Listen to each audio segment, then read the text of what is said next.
सो अब आ जाते हैं यूएस के अंदर जो लोग, अच्छा ये मैं इसलिए ये यूएस और यूके का भी बताऊंगा कि एक्चुअली ये क्वेश्चंस बहुत ज्यादा मुझे सुनने को मिलते हैं, यूएस के अंदर हमें क्या चाहिए। अभी अगर आप जो लोग बेसिक पे हैं बिल्कुल, जिन्हें नहीं पता कि एक्चुअली उनको क्या क्या चीजें चाहिए, तो आई थिंक उनके लिए मैं बता देता हूँ कि उनको अगर यूएस के अंदर होलसेल करना है तो उनको क्या क्या चीजें चाहिए, और जिन लोगों ने यूके के अंदर होलसेल करना है उनको क्या क्या चीजें चाहिए।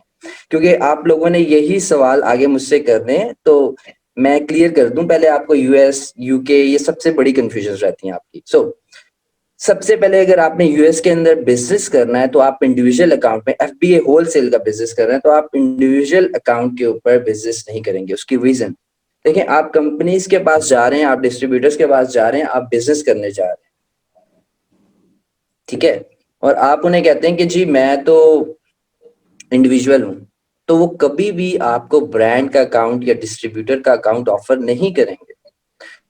आपको एलएलसी या सी कॉप, आपको कोई भी इनमें से एक कंपनी, लिमिटेड लायबिलिटी कंपनी एक चाहिए, ठीक है, जिससे आप बता सकें कि you are a business.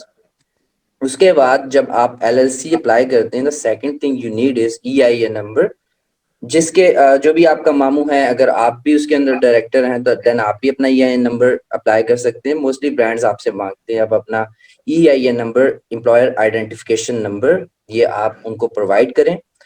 The third thing which is very important, ठीक है, ये आप लिख लें आप सब लोग बेशक, या मैं पोस्ट भी कर दूंगा इसी बीसी ग्रुप के अंदर। अच्छा, the third point is, US के अंदर अगर आप लोगों ने बिजनेस करना है तो आपको चाहिए सेलर परमिट। अच्छा, अब जिन लोगों को ये नहीं पता कि सेलर परमिट होता क्या है, देखिए मैं आपको एक चीज समझाता हूँ। सेलर परमिट जो है, पहले उसके लिए आपको समझना होगा सेल्स टैक्स। सेल्स टैक्स ये होता है कि अमेरिका के अंदर या अमेजोन के ऊपर आप जाते हैं, अगर आप कोई भी आइटम परचेज करते हैं अमेजोन के ऊपर से, देन आपको प्राइस के बाद, यानी अगर वो 19.99 है, उसके बाद आपको जब चेकआउट पेज के ऊपर आपको सेल्स टैक्स जो है वो शो होता है, विच इज $1 $2, जो भी सेल्स टैक्स शो होता है, वो आप इसलिए पे करते हैं बिकॉज आप उस प्रोडक्ट एक्चुअली यूज करते हैं।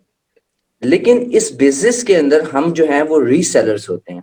हम एक्चुअली क्या करते हैं कि हम अपने डिस्ट्रीब्यूटर से खरीदते हैं और हम जाके अपने एक जो हमारा सेलर है, सॉरी बायर है, हम उसको बेच देते हैं। तो हम है रीसेलर, हम एक मिडिल पार्टी हैं। तो हम उस प्रोडक्ट को जब कंज्यूम नहीं कर रहे तो इस वजह से हम सेल्स टैक्स पे नहीं करते। तो क्या होता है कि आप जहां पर आपकी एलएलसी रजिस्टर्ड होती है, आप उसकी स्टेट की वेबसाइट के ऊपर जाते हैं और वहां पर आप रीसेल सर्टिफिकेट, सेलर परमिट जो है वो अप्लाई करते हैं, ठीक है। तो जब आप अप्लाई करते हैं, उसके बाद जब आप ब्रांड के पास खरीदने जाते हैं कोई भी प्रोडक्ट, फॉर एग्जांपल ये एक वॉच है, ठीक है, आप ये वॉच खरीदने चाहते हैं। अब वो ये कहता है कि ये प्रोडक्ट जो है ये $100 का है और इसके ऊपर जो सेल्स टैक्स है फॉर एग्जांपल वो है $15। अब आप क्या कहते हैं कि आप उसे बताते हैं कि you are a reseller business, आप एक बिजनेस हैं और आप जो है ये प्रोडक्ट एक एंड कंज्यूमर को बेचेंगे और उससे सेल्स टैक्स आप चार्ज करके अपनी स्टेट को जमा करवा देंगे, ठीक है। वो कहेगा कि ठीक है, आप ये रीसेल सर्टिफिकेट पकड़े, इस पे आप अपना रीसेल नंबर, अच्छा रीसेल नंबर क्या होता है, सेलर परमिट के ऊपर जो नंबर होता है उसको रीसेल नंबर कहते हैं। वो रीसेल नंबर आप डालते हैं, उसको बताते हैं मैं ये प्रोडक्ट खरीद रहा हूँ, और उसके बाद वो आप वहां से सेल्स टैक्स एग्जेम्प्ट हो जाते हैं। अब वही प्रोडक्ट जब आप अमेजोन के ऊपर लिस्ट करते हैं तो आपका जो एंड कंज्यूमर होता है वो एक्चुअली जब ये चीज खरीदता है, ये वॉच खरीदता है, तो वो $15 पे करता है। अब वो $15 जब आपके पास आते हैं तो आपको वो $15 स्टेट को जमा करवाने हैं। लेकिन एक्चुअली अमेजोन के अंदर मार्केट फैसिलिटेटर प्रोग्राम में होता है ऐसे है कि आप अपना रीसेलर नंबर जब वहां डाल देते हैं तो आपको कोई भी सेल्स टैक्स खुद से कलेक्ट नहीं करना पड़ता। अमेजोन आपके बिहाफ के ऊपर कस्टमर्स को सेल्स टैक्स कलेक्ट करता है और खुद ही रिमिट करता है। तो सेल्स टैक्स आपको समझ आ गया होगा। तीसरी चीज जो है वो सेलर परमिट जो आपको चाहिए होता है, LLC, EIN number, and the third one is seller permit. The fourth one is the bank account. जो लोग जिनके मामू नहीं होते यहाँ पे, और मतलब फिजिकल मामू नहीं होते यहाँ पे, तो उनका बैंक अकाउंट का बहुत इश्यूज होते हैं। अब यूएस के अंदर बैंक अकाउंट खोलना बहुत ज्यादा इशू है। तो fourth one is bank account. ये आपने कहीं से भी अरेंज करना है, अपनी एलएलसी के ऊपर आप बैंक अकाउंट ओपन करेंगे। उसके बाद the phone number. Phone number जो है वो एक्चुअली आपको चाहिए होता है to receive calls as well, और उसके बाद आप कॉलिंग भी ऑब्वियसली करते हैं। जो ब्रांड को कॉलिंग होती है, जो मैंने बताया था ईमेल्स के लिए या डिफरेंट आप कम्युनिकेशन के लिए यूज करते हैं, या अमेजोन की जो वेरिफिकेशंस होंगी, और ब्रांड के साथ कम्युनिकेशन के लिए आपको ईमेल, डेडिकेटेड ईमेल चाहिए, आपको डेडिकेटेड फोन नंबर चाहिए। This is very important. And the fifth one is the website. Website बहुत इंपॉर्टेंट है। अच्छा, वेबसाइट इसलिए इंपॉर्टेंट होती है, हम ये नहीं होता, अगर कुछ लोगों के ज़हनों में अगर ये कॉन्सेप्ट है कि हम ब्रांड्स को सिर्फ बेवकूफ बनाने के लिए वेबसाइट बनाते हैं। देखें, बाहर अगर कोई बिजनेस है, वो सनी भाई वाली बात की मिठाई की भी दुकान है या जूतों की दुकान है या कोई भी एक जेनिटर का भी बिजनेस है, अगर वो रजिस्टर्ड बिजनेस है तो उसकी वेबसाइट है।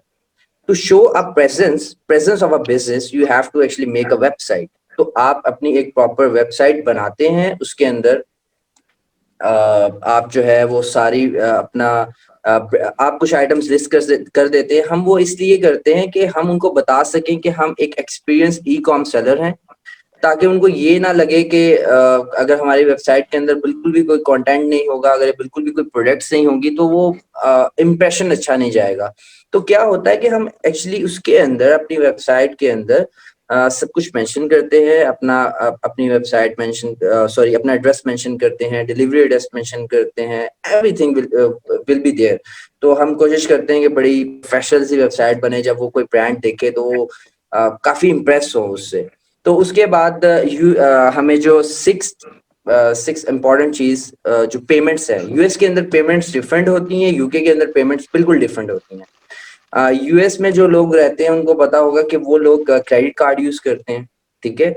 और यूएस के अंदर कुछ सप्लायर्स के अलावा, मतलब कुछ सप्लायर्स तो ऐसे हैं जो अगर आप जिनके साथ काम कर रहे हैं उनको आप सिर्फ बैंक ट्रांसफर कर सकते हैं, अदरवाइज आपने कभी भी बैंक ट्रांसफर नहीं करना अगर आप किसी को जानते नहीं है। बिकॉज क्रेडिट कार्ड से अगर आप पे कर रहे हैं तो आप एक्चुअली अपनी, अगर आपको गुड्स रिसीव नहीं होते तो आप एक्चुअली कोई एक्शन ले सकते हैं। लेकिन अगर आप बैंक ट्रांसफर करते हैं इन यूएस और आप उस सप्लायर को नहीं जानते, तो आप एक्चुअली उसका कुछ भी नहीं कर सकते। सो जब आपका ब्रांड पुराना हो जाता है, आपका रिलेशन पुराना हो जाता है, आपको पता है कि आप इसके साथ सालों से काम कर रहे हैं, तो बैंक ट्रांसफर करने में इश्यूज नहीं है, तो फिर इश्यूज नहीं होते। और बैंक ट्रांसफर की एक फी भी है, आई थिंक $15 आपको पड़ता है अगर आप बैंक टू बैंक ट्रांसफर्स करते हैं। ये हर बैंक का डिफरेंट है, लेकिन बताने का मकसद ये है कि आपने क्रेडिट कार्ड ही प्रेफर करना है। और ज्यादातर जो है सप्लायर्स या ब्रांड्स हैं यूएस के अंदर, वो एक्चुअली क्रेडिट कार्ड ही एक्सेप्ट करते हैं। ये चीजें चाहिए आपको: एलएलसी, ईआईएन नंबर, उसके बाद seller permit, bank account, phone number, website and credit card. Credit card to make payments, क्योंकि आप कभी भी उनको बैंक ट्रांसफर नहीं करेंगे। ओके।